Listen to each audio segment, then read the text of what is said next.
You have beautiful lips, girl. I'm going to get lip injections. But let's showing the doctor your picture. I grew up around white people.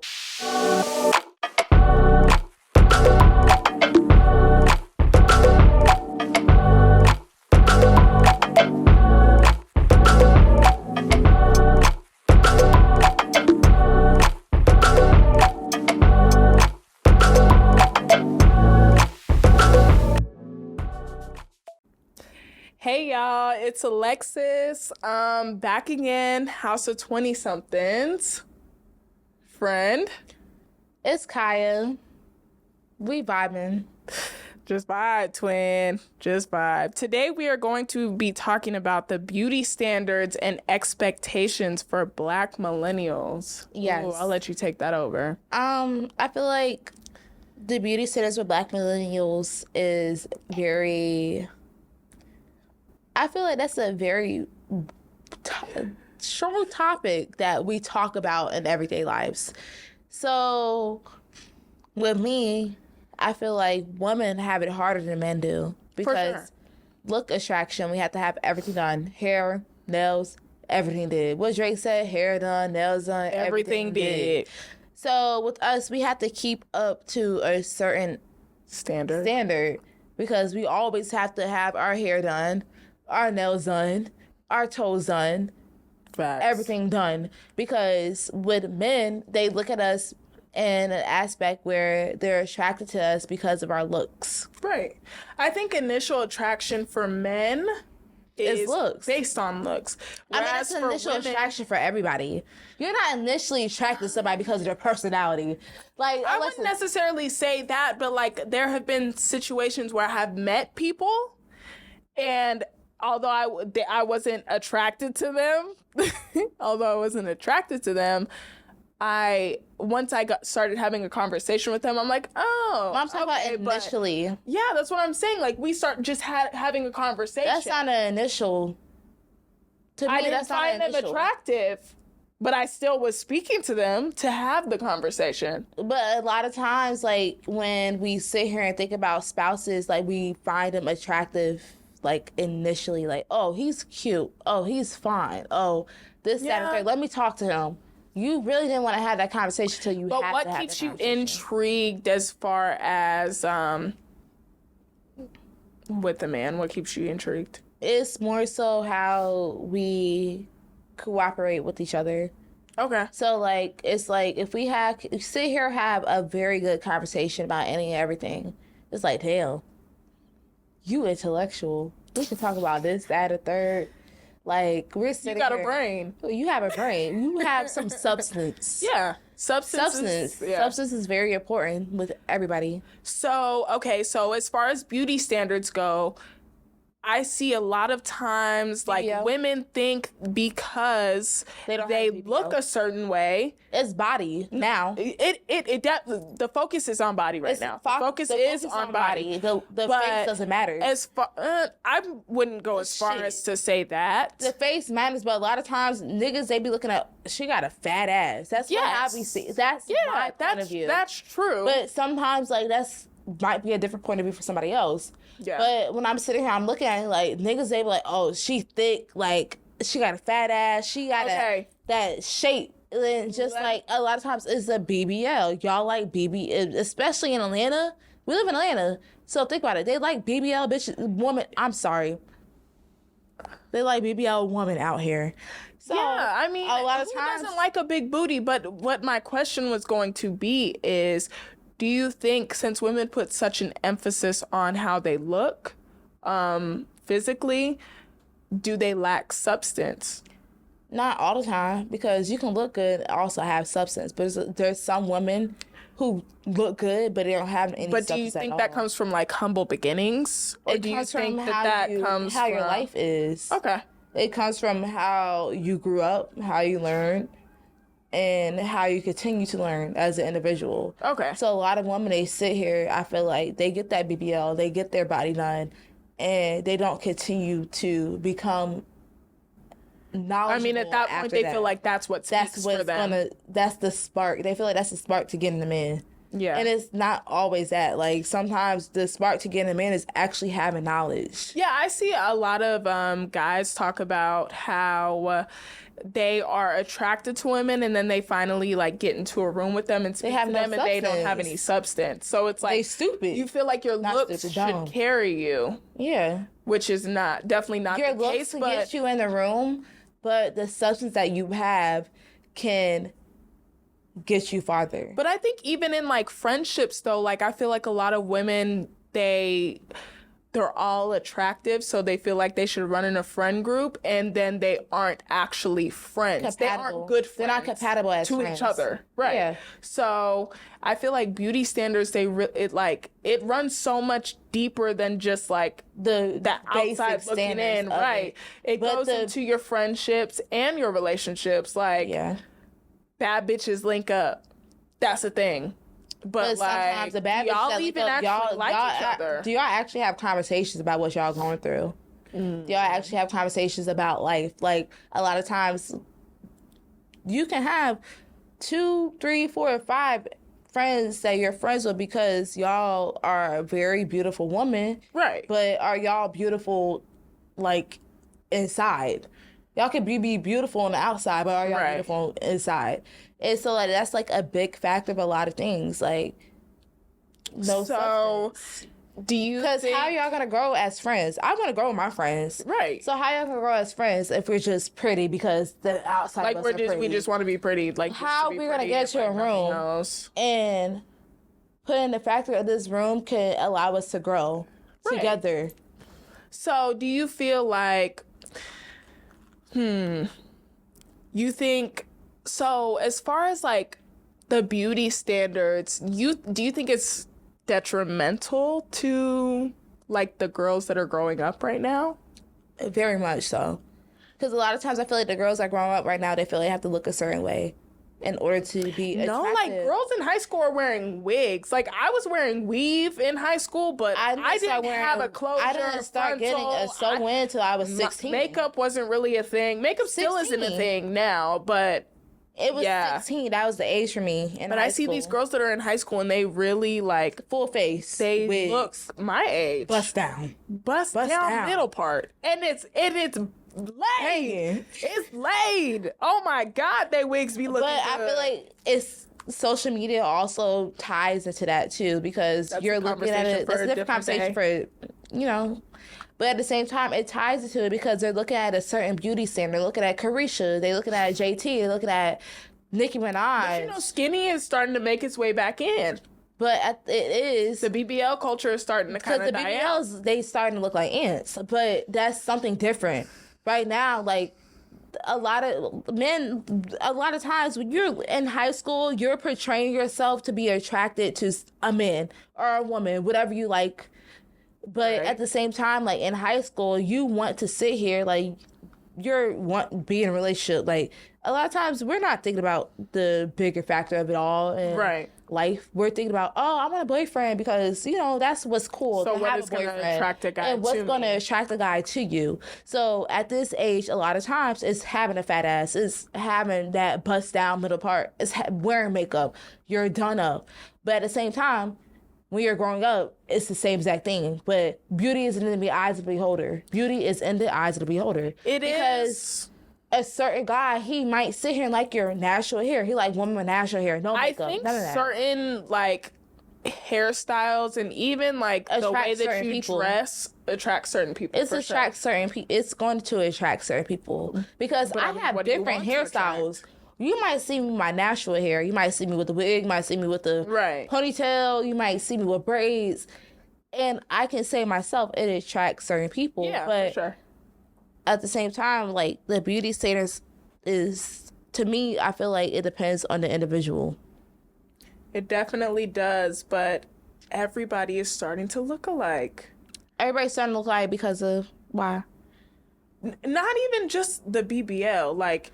It's because of social media. Yeah. That's why everybody's starting to look Well, there's like a beauty standard, but like technically beauty is... But it's not even just the black people, it's the white people everybody. Too. It's everybody. Everybody looks the same.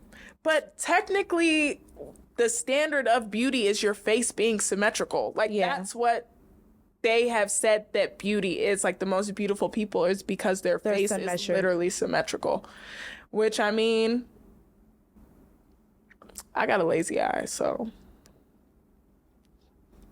it's okay. I don't have nothing to say about my face. But all right, so do you feel like the way... So I have nothing to say. Okay. Do you feel like the way you yourself has been impacted by societal standards of beauty? Repeat that. Do you feel the way that you view yourself has been impacted by societal standards of beauty? Yeah. In a way, because I feel like with me, like, I sit here, I be like, oh, I'm too skinny. I'm a slim individual. My mom will let me know.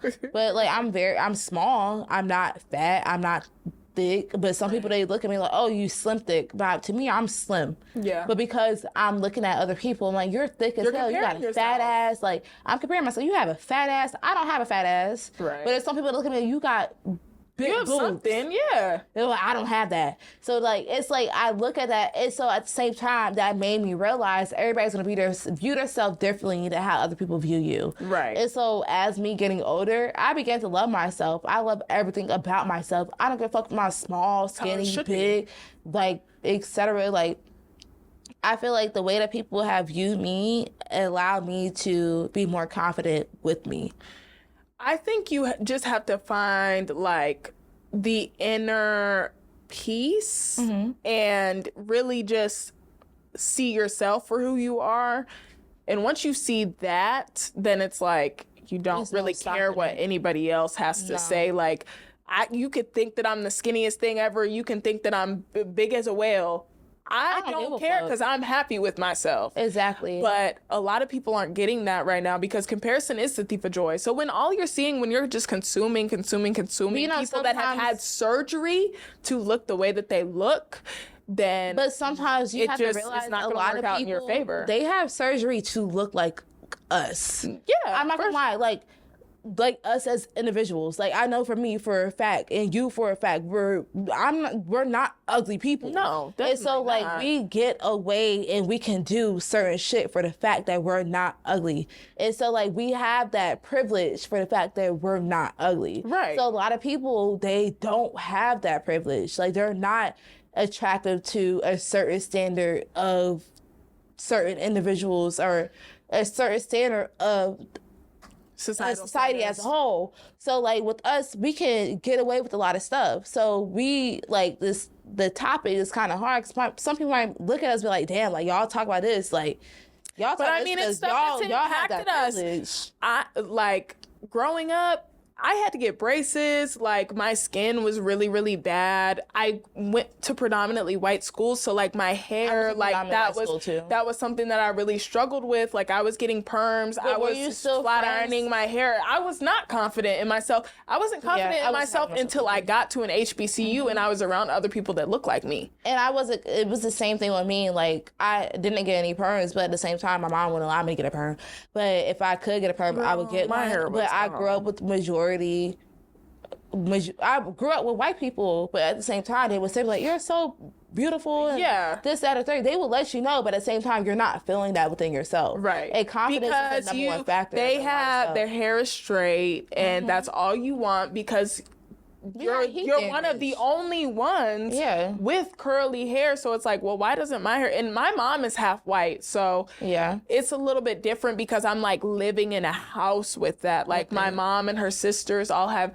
They can flat iron their hair, bone straight, it flows in the wind. Like it just wasn't happening for me like that. So I feel like that had a big impact. But then when I got older and I actually was around people that look like me, I'm like, well, damn, I do love like my black features. I love my hair. I don't have the fullest lips. I used to have an issue with my lips. Like, you have beautiful lips, girl. I'm going to get lip injections.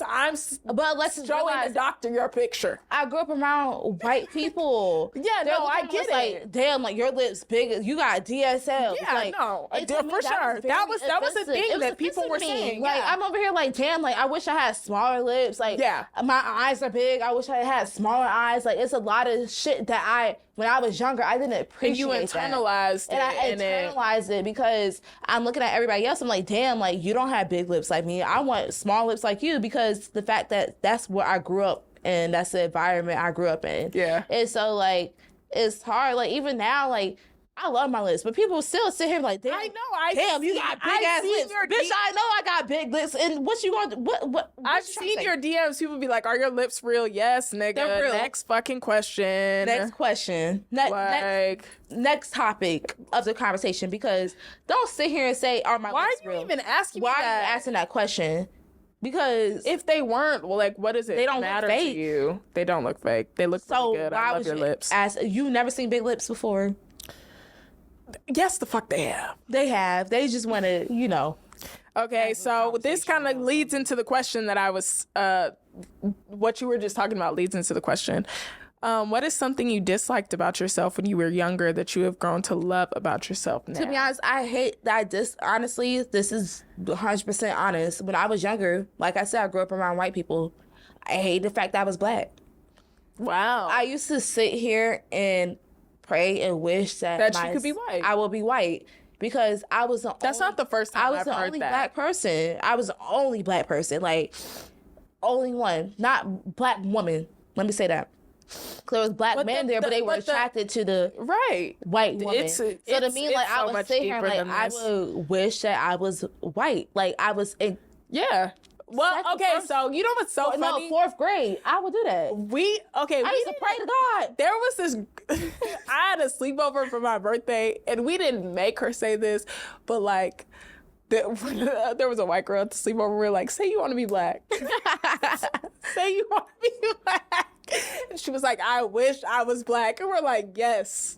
But as I got older, I learned to love my blackness. I don't want to be anything else but. And I hope that everybody can have that journey and grow to love, like, the things that they tell us that we're not supposed to love about ourselves. There was Shirley Ralph was on the red carpet a couple weeks ago, and she was like, if I could go back to my 15-year-old self, I would say, or maybe it wasn't 15, but if she could go back to her younger self, she was like, I would tell myself to love your hair, love your nose, your lips are full, like, just love everything about yourself, because there are people in this world that are trying to get what you have. It's another thing, that like, are paying to get what you have. As a dark-skinned black woman, I know it's harder. I'm gonna be honest. I've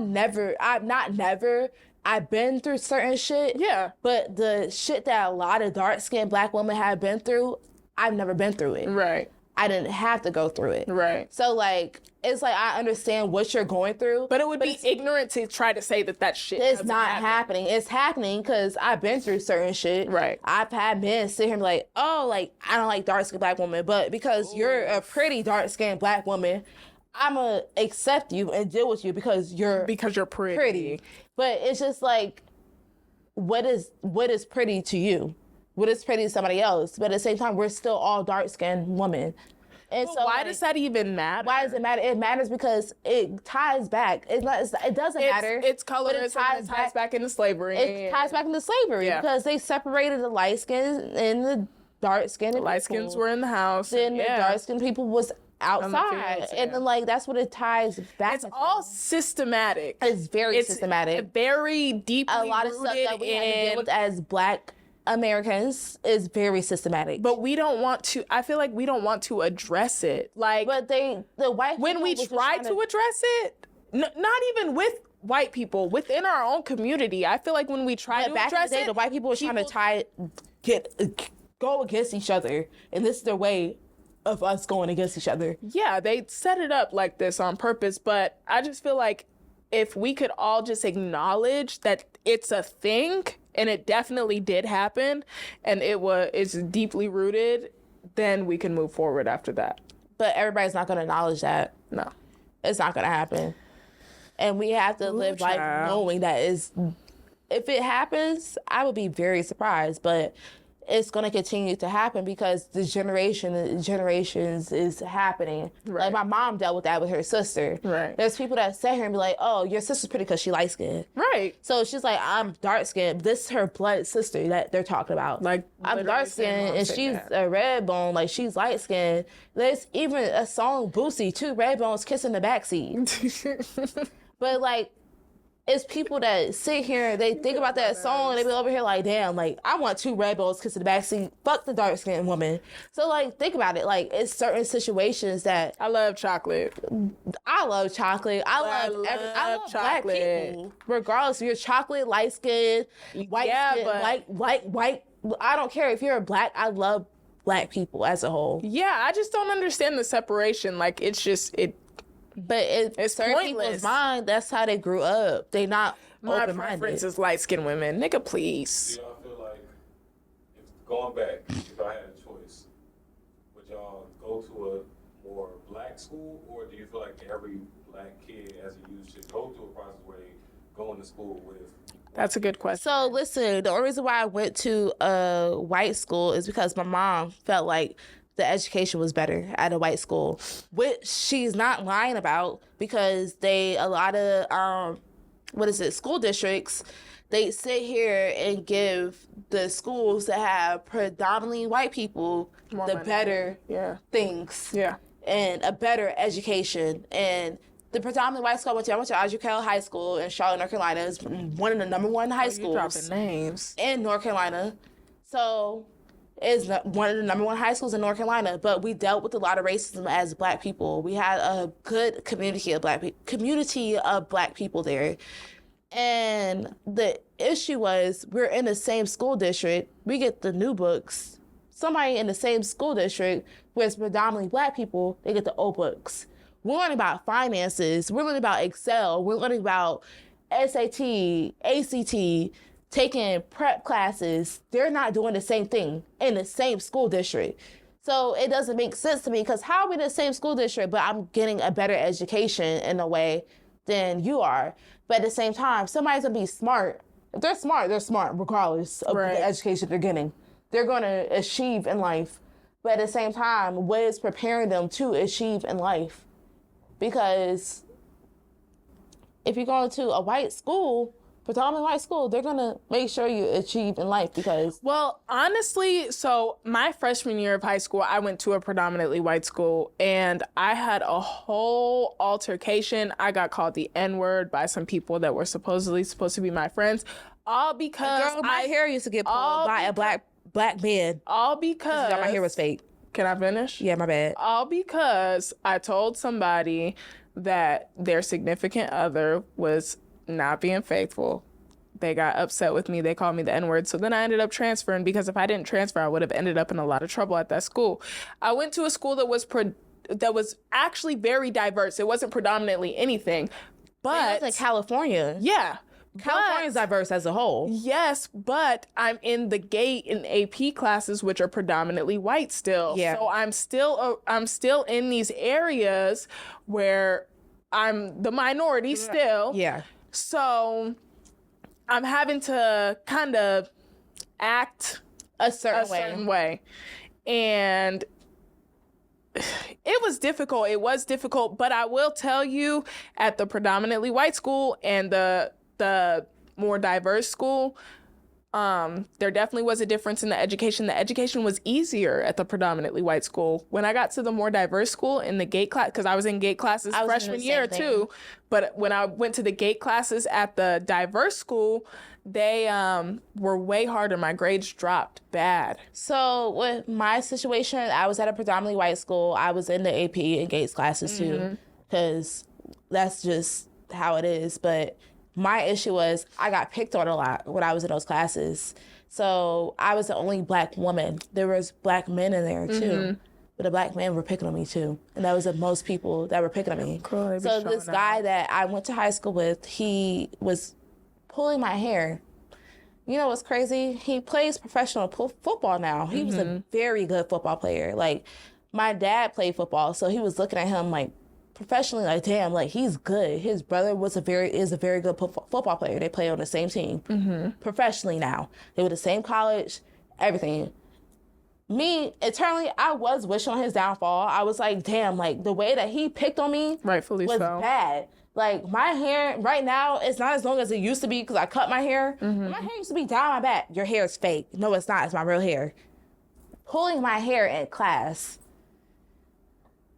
Good thing I have a dad and my parents that love me. They pull up to their schools like, y'all not about to sit here and bully my daughter because my mom has never played about me. My mom wasn't playing with, like, even with the short situation. They cut off, like, you know, schools had arms length shorts. I have long legs. Right. My shorts gonna be pants at this point. So they cut that off at my school. So there was no, like, rule for it. So I wore shorts, but I had a cardigan over it. They was trying to get me in school suspension, after school, like, detention. They were trying to get me after school detention. I said, Mom, they're trying to get me after school detention because of my shorts, but they don't have no rule on shorts no more. My mom came up there. She was like, girl, like, she went off on them. Like, you're not about to get my daughter after school detention. We don't have no rule on this. Y'all have kids and that's walking around with shorter shorts that she have on. Y'all not giving them that. Y'all only giving her that because she had long legs. Also, I'm shapely, naturally. So there's a white woman looking at me like, the hell? But the beauty standards is just depending, like, it depends on also, like, the culture, the generation, and everything. So do you feel, what makes somebody attractive to you? Is it looks or is it deeper than just looks? Initially, it's going to be looks. Okay. But on the long run, it's deeper than that. Okay. I will say, like, I feel like in society, men can kind of, like, and this is a hill that I'm willing to die on. But I'm saying as far as what attracts me to somebody and what, like, I see women are attracted to as far as men, I feel like men can walk around looking like almost anything. And if they have money, it doesn't matter how much you weigh, if you don't keep up with yourself, if you have money and you have a way of flexing that, like, women will flock to you because I feel like we're just in a money hungry society right now. But as far as me, I'm most attracted to personality. Like, I love me a ugly boy, like ugly man. I like ugly because you don't have to fight for them. Pretty men come with too many problems. But men with money come with too many problems. Men with money come with problems too because they feel like they can do anything if they're providing everything. But it's not even just that. They're going to come with a lot of women because a lot of women want the same man that you want because of the fact that they have money. So you got to think about it. Regardless if they're ugly, Jay-Z have multiple women. He has Beyonce, but before, I'm pretty sure he had multiple women. Jay-Z he's an ugly man. I'm sorry. That means I don't know if you should have said that. He's ugly. I'm sorry, but he has money. Yeah, so it's women that are attracted to him because of his money. Like, there's women that are attracted to my father because of his money. So what are you saying? To me, you think your dad's ugly? That's my dad. I don't think my dad is attractive because it's my father. But some people, like, back in the day, they might have thought my dad was not attractive. So, like, girl, listen, no, because you can become attractive the more you make money. You get your teeth fixed, your face fixed, regardless. You can become that attractive individual. Right. So, like, that the eye is appealing. Okay. But to a lot of people, Jay-Z is not very attractive. He was kind of fine back in the day. But as everybody's gonna get old, though. That's also something that you have to remember. Like, your significant other is not always going to be the attractive young thing that they are right now. But that's a different conversation for a different day. I'm gonna be a hot tenderoni, okay? I'll be fine as hell. But, so what is your takeaway? What do you think young women in their 20s should take away as far as beauty standards go? Beauty is in the eye of the beholder. Okay. That's what I want to say. Beauty is in the eye of the beholder because what you like might not be what your friends like. So don't allow society to depict what you like. Right. Because that's an issue that, I feel it's not an issue, but it might be something that a lot of people do have. They like society to be like, oh, this is ugly. Like, they're ugly. Like, why are you this, that, and third? No, you like what you like. You're attracted to what you are attracted to. So the beauty to you might be different than the beauty to somebody else. Okay. My takeaway would be everybody has insecurities. Mm-hmm. If you have an insecurity that is like so deeply rooted and you want to change it, if you have the money to change it, then do it. But don't do it because you're trying to impress somebody else. Everything should be with you. You want to do things because you want to do them. Like I said, I want to get lip injections. Like that's something that I want to do because when I smile, my top lip disappears. So I want to get injections. But that's something that I want to do. It's not somebody ever told me that I have a small upper lip or anything like that. So if you want to do it, then do it. But don't let society try to trick you into thinking that you need to do this or that. But yeah, that's it for today's episode. Thanks for tuning in. Go ahead and like and subscribe to our YouTube. And follow our Instagram. Peace out, housemates. Bye.